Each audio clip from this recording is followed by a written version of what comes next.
like apostle Chiwenga musanyanya kumutedzera stereki ngati munamatire adzoke tisanyanya mutedzera pazvinhu zvese here anoti kana shoropodza vanhu anditeka munhu anozvikudza anditeka asi pa the meantime manguva yasvika mukomaziko hatifani kutora maissues ekumashure kero zvaanotaura ngatitorei maissues ekuti munhu ararame aponeswe naMwari totomitira munamato yes today ndatombonamatwa nezita rake kuti Mwari amuite zvakanaka chero achitaura zvake zvaanoda pamusoro pangu asi Mwari ngamukomborere like pane mukadzi wandakaona ari kuita iyoyo achinonzi dudanzi operation dudula iyoyo mukadzi ndakatofotokopa picture yake ndatorisa kumuharu ndadzoka pamusanganuka ndatorisa kumuharu mukadzi afana kutomboneteswa kana tomboti mukadzi yapandukiwe nehurumende kwake yes boza ashunguridza vana vekwedu. Never assume that you are the best. You are lying to yourself. Don't criticize that man of God because he doesn't preach about that and you preach about that and that one doesn't preach. No. Different messengers are given different messages. There is no perfect church. There is no perfect ministry. You will never find it. Move around. The day you find it, you let me know. That I finally found that perfect church. I found it.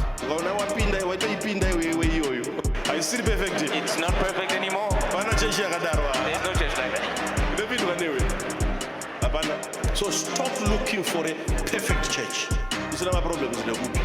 Where are there no problems? Could be. Where? Ladies and gentlemen, I hope you had a pleasant weekend. Ndo weekend again zvinhu zvakawanda zviri kuitika mune nhau dzechitendero, mune nhau dzematongero enyika, mune nhau dzekutamba mitambo kunoita vanhu. Ndakaona vanhu vaitamba inonzi Castle Braai Festival vachigocha nyama kuna naWingy D. Mutumwa weekend yenyu makaendo here kunyama yaWingy D nanhati kwekunonge chinzi gochai kusvika manzwa? Ndanga ndisiko mukomaziko. Yes, ndanga ndiri chita minamato kuchechi. Ndanga ndiri kumutambo kumaMutitaruweni. Alright. Kwanga chita minamato wembeswa, minamato wegore, kupera kwegore, minamato ngatichita. So handina kukwanisa kunge ndichienda ikoko. Plus atingobudikira kwese kwese. Yes, asi munombofara here kana kugochawo nyama makakula down? Kakawanda tichigocha, tagati tinogocha. Kuti mishanda gati ndese tinogocha. Kugocha ndo kwedu. Asi atingosvika nzvimbo dzese handiti mukuona. Tine kwatinoziva kuti tiri kusvikawo apa, tiri kuenda kunofarawo apa nditika.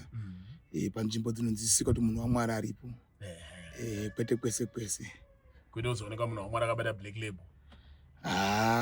Zvazvinoita hanzi chekudya hachinyorese zvacho. Asi sati shoropodza vanomwe asi sati imwe. Asi atingotiwo dzimwe chechi dzinoita sei dzinozviita. Dzimwe chechi hadzizviiti like edisi hatiite izvo zvanditeka. Sutroma wine nditeka. Ndikupaona mutumwa. Pane mufananidzo unosuwisa wandaona painternet waApostle TF Chiwenga vachiratidzira kuti nyama dzavo dzinenge dzikudzimbika kuita kunge vari muchipatara. Imimi ndinokuonai naApostle TF Chiwenga munoita kunge munombochinjana mashoko. Mamboona here mufananidzo uyu uye pamauona mwoyo wenyu mapemberera here mukati muvengi wangu awirana nedambudziko iri, Mwari akanaka? Zvazvinoita mukomaziko nyaya dzaApostle Chiwenga ndakati Mwari akanaka aita kuti Apostle Chiwenga apinde muchipatara kureva kuti ndiri muroyi wokupedzisira. Apostle Chiwenga atori right mukomaziko, anotisimbisa pashoko rokunamata, totomunamatira kuti arikavhe adzoke mubasa rokuparidza. Because basa rese rokuparidza mukomaziko rakashayika vanopikisa kureva kuti hazvifamba zvakanaka, ende tikati kupikisa kureva tinenge tichirodzana muzvinhu zvokunamata. Saka panguva yantaura nezvamasango chakati kureva kuti isu kana tiri mudzimwe nzira dzakaipawo tinogona kufanira kubva munzira dzipi idzodzo. Agara ano munhu anonakidzwa nekutaura nezvangu, asi nechitotowano zvinhu zviri kutofamba zvakaita sei zvakadaro. Saka isi tiri kumunamatira kuti arikavhe nokukasira adzoke pakuparidza. Because you know kuti kana uri mukuru wekambani, the more time yaunobuda panotomboita kakutodzikira kwebasa, like the more time yatoenda muchipatara, pamwe ndikanzwa chitaura kuti ndichaita mawikisi akati ndichimborikavha, totomukurudzira dai rita kana 1 week. Yes, auya ashumaira shoko raMwari. Baba, zvazvinoita ndezvekuti tinogona kurwisana panyama asi pamweya tiri vamwe chete. Murume uyoyo like pachangu ina ndingati ngafe, ndikuti munamatira kuti apone. Ende basa raMwari rirambe richienda kupi? Kumberi. Ramangwana achava umwe munhu wekutodza kuti anomukona kuti namasango atano zvavai vanhu vaMwari ndinobanza nditeka kurova kuti hatimfanira kumushure zvakaipa, tofanira kuti aone kufamba kweupenyu hwedu, isu tichiona kufamba kweupenyu hwake tichitenda kumberi. Zvafana netimu dzoona dzichitamba bhora so support Manchester United neChelsea dzinogona kurovana kuno kasipapira zachiwirirana. Ndizvo zvinofanira zvinoita vanhu vedu isi paground, vagona kunetsana uko asi kumusoro kuchita sei chitonzwanana, tiona kuti ngotaura mashoko asi kumberi uku tine rudo rwokunamata. Saka indi kuti hangu una Apostle Chiwenga ngavari kafe nokukasira, Mwari vaite zvakanaka, vari kutaura positive pavari indi kuti hangu kumaziko chireni kumaziko ndosata nokugofa kuti muchana asi pindwa nemweya waMwari.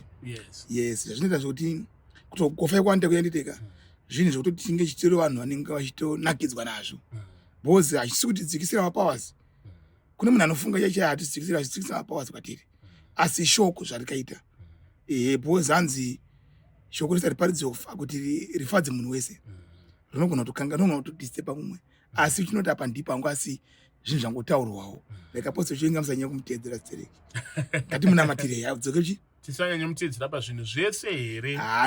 Inoti kana shiropodza vanhu nditeka munhu anozvikudza nditeka, asi pa the meantime manguva yasvika mukomaziko hatifaniri kutora maissues ekumashure, kero zvaanotaura ngatitorei maissues ekuti munhu ararame aponeswe naMwari, totomitira munamato. Yes, ndoenda tombonamata nezita rake, Mwari amuite zvakanaka. Chero achitaura zvake zvaanoda pamusoro pangu asi Mwari ngamukomborere. Aiwa, ndiri kupaona mutumwa. Then kuSouth Africa, after paitika accident yaya pari kunzi pakawanika mapiritsi evanhu vanorwara nechirwere cheshuramatongo. Airatidza kuti asi mapiritsi ekuti vanhu vange vachinwa vari kufamba murodhi, asi kuti mapiritsi anoratidza kuti ari kutange abiwa kuSouth Africa kuti auye kuZimbabwe. Zvinova zviri zvinhu zvekutange maSouth Africans vemapoka akaita sana Operation Dudula vatange kushandisa zvinhu zvokuarauza hasha dzemaSouth Africans. Imi mune chiprofita chamakambopa chinoenderana nekugarikika kwemaZimbabwean kuSouth Africa.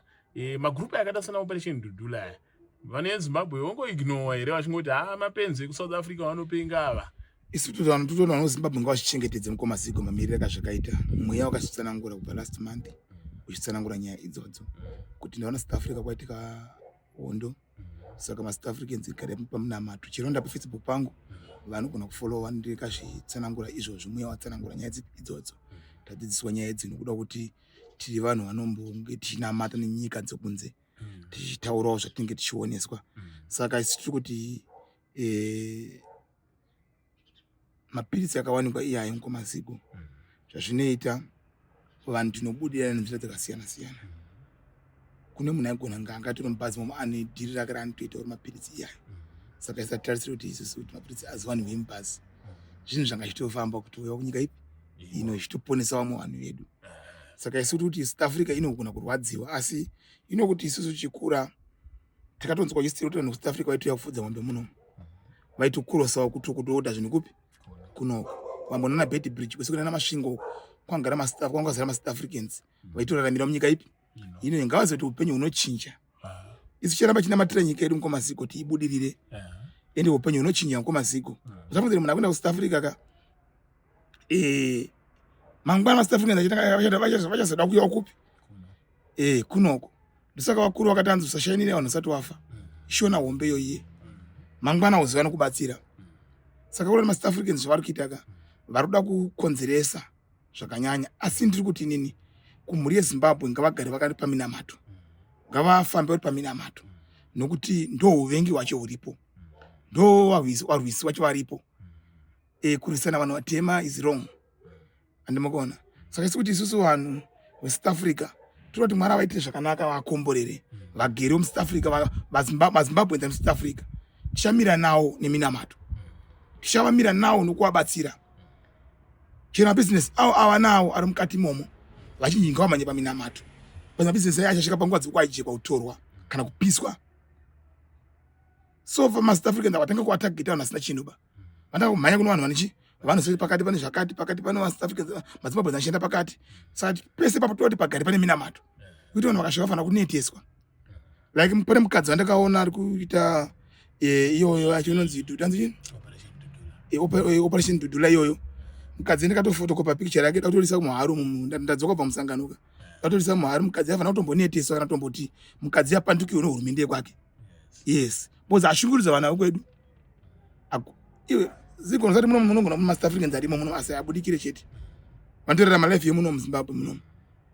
saka ngavasadotarisirawo vanhu pasi asi ndikuti naMwari tinokunda kune hondo mukomaziko dzakauya dzakakurisa asi tinokunda asi kuti ipapo vanotione mhepo dzakaipa manje ndopanguva yanwa tione mhepo muroi akatoziva kuti South Africa unoenda kune zvakatoitika anobva tosumudza mhepo ipapapo kuti pachaitika dambudziko chichatoitika usangane dambudziko iroro unzi akapiswa matai akazorwa nedombo musoro akafira South Africa asi patotora varoi vatokozera kuti vatopindira panyaya dzipi futi idzodzo yes aiwa ndikupaona mutumwa tichibva panyaya tipinde munyaya dzenyu dzekubatsira vanhu neminamato vanhu vanenge nematambudziko api neapi anenge akasiyana-siyana murwendo rwenyu rwekuDarwin zvanga zvakamira sei paDarwin ngomaziko paDarwin pambakanaka nofunga ndambokuratidza mavhidhios muchiona mazarira panga pakaita pachinakidza kuti muchana Darwin vanhu vakakomborerwa mukomaziko kungoti ndakazodileya kuenda kumusangano zvokuti afanira takabuda tese paipe makanoita mashooting mavhidhio ikoko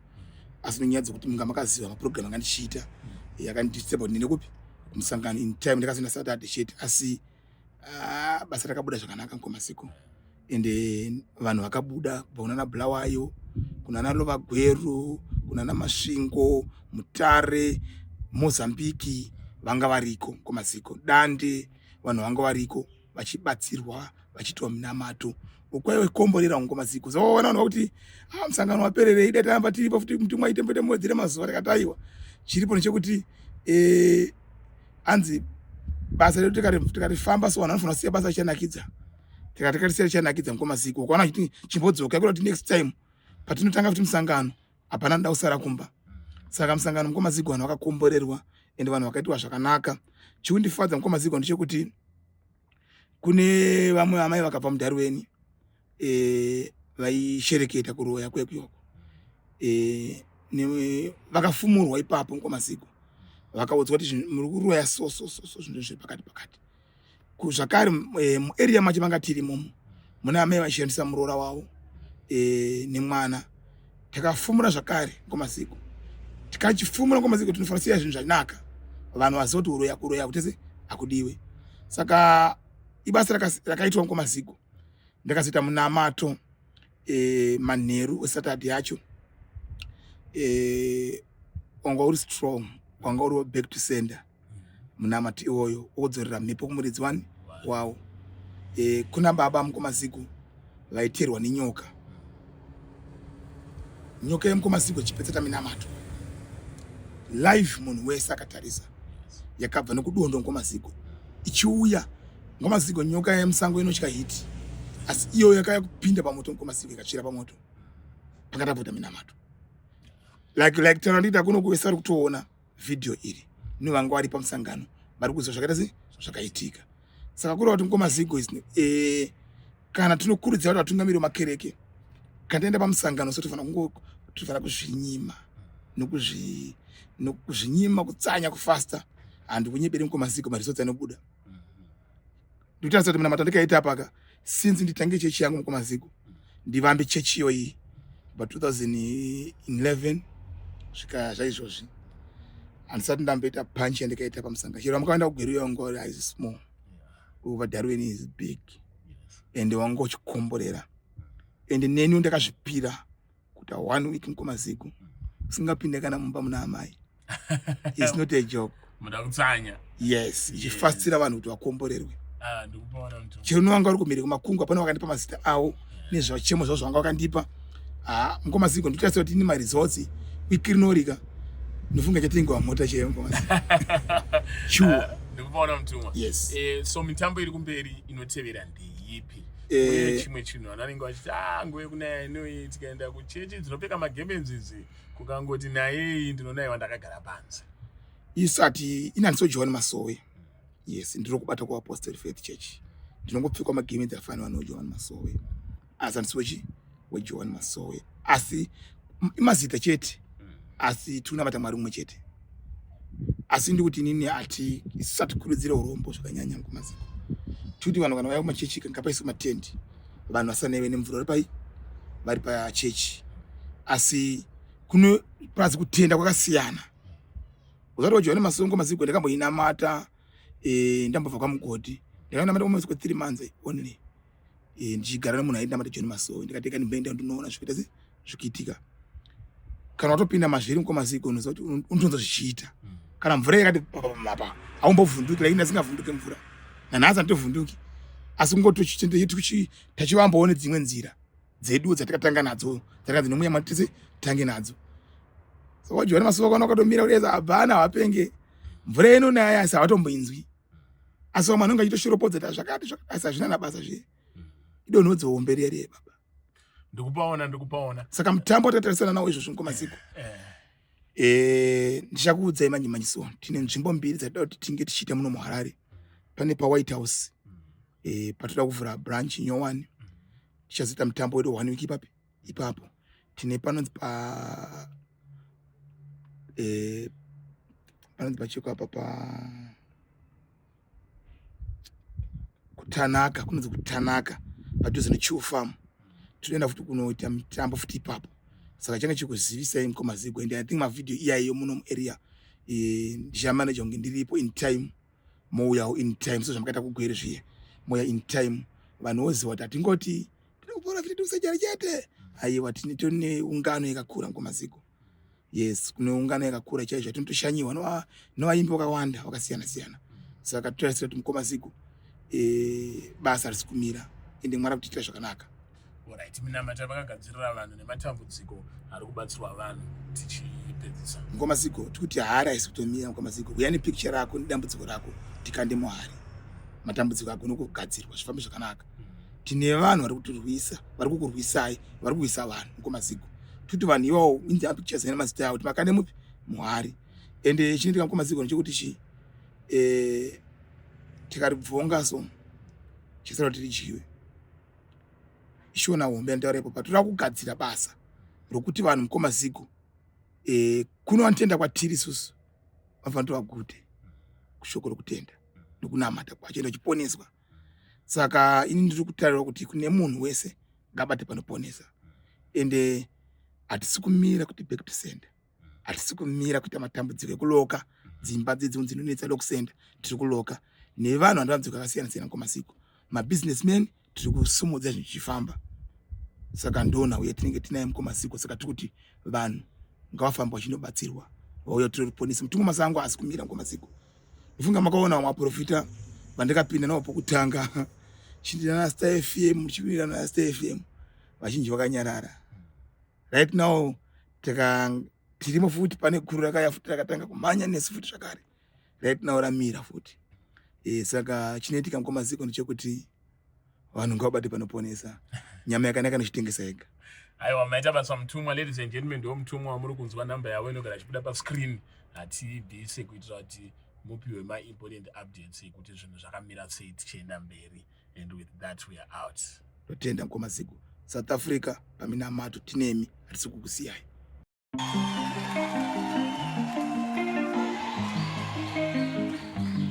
Ina ndichika sindotochika kuchika kwacho nokuti ndokunochikisa.